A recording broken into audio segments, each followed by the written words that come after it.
Divide 273 by 2 in a long division method. So 2 times 1 means 2. On subtracting we get 0. So now we put down the number beside this 7 and we remove this 0. So 2 times 3 means 6. On subtracting we get 1. So now this 1 is less than 2.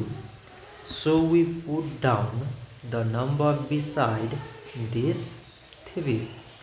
So it became 13 and 2 times 6 means 12.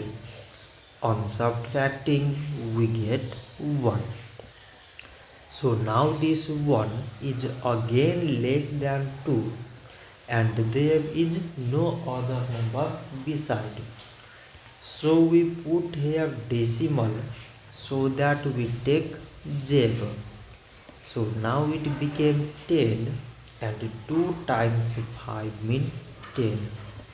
On subtracting we get 0.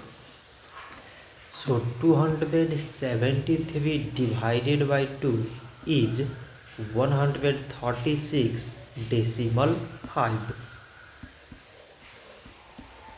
So this much for today and thanks for watching.